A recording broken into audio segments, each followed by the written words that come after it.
excuses, have you? Oh, up.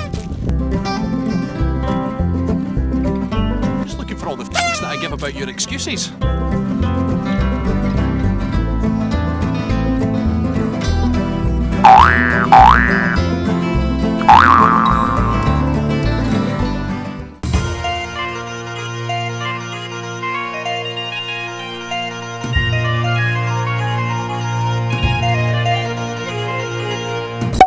I want you to picture the scene.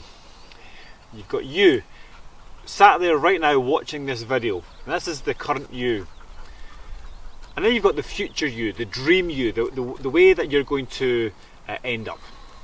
Now, in between the current you and the dream you, you're always going to come across obstacles, and they'll come in all shapes and sizes. Some of them you'll know as obstacles straight away, others will appear as brick walls that you just can't get through. Now, what's going to happen is when you come across these obstacles, you're going to do one of two things. You're either going to tackle the obstacle, overcome it, or you're going to divert away from it. Now, each and every time you divert away from an obstacle, it becomes an excuse. And the more times that happens, the more times you divert away from an obstacle so that it becomes an excuse, your dreams are getting further and further and further away. And sooner or later, all your obstacles have turned into excuses, and your dreams will disappear completely. All that's going to be left is you and your excuses. So we say, your excuses can go f*** themselves. Your excuses.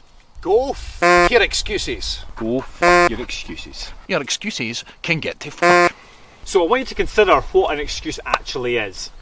Because the reality is, an excuse is your way of saving your ego. To tell yourself that the goal didn't really mean that much to you, and I'm okay with diverting. Yeah, it's like saying, I can't get there because I'm going to have to go above and beyond what I feel I'm capable of, and I don't have the energy to do that. So rather than admitting I can't do it, I'm going to put the blame on someone else, and you blame the excuse. It's almost like, see, when you're a kid and you're like, oh my god, that girl is gorgeous, she is beautiful, I don't care what it takes, I'm going to be her boyfriend.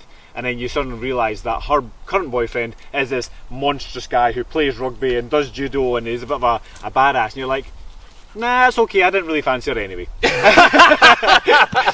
And it's because there's a big huge hurdle, a big huge barrier in the way of you getting to your goal. And it's like, way of saving your ego is like, nah, it's not worth the effort.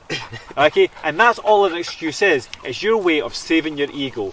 And really, the only person that it's important to is you. It saves your ego, and it does not do anybody else. Don't tell anybody else your excuses, because nobody else cares. When you start trying to tell someone you got excuses as to why something happened, they don't give a damn. They don't want to hear about excuses. They would much rather hear how you came across an obstacle and you overcame that obstacle, or how you've come across an obstacle and this is your current chain of thought on how you're going to tackle it. Because let's be fair, obstacles, you don't always pass them every time. You might try something, fail, try again, but the fact that you're trying, it means it's no longer an excuse. Yeah. Now, Rab and I have got our own personal agendas, but we've also got a joint agenda for the business, for the channel, for our personal growth. Now, we're coming across a few big barriers at the moment, but rather than using it as excuses as to why we're not where we are, we're like, right mate, let's chat about this, let's figure out a way past and beyond this barrier, because that's the only way that we're going to grow. So nobody wants to hear about your excuses. People want to know that you've come across a bit of a hurdle and you're figuring your way past it. So I'll say this again, go f*** your excuses.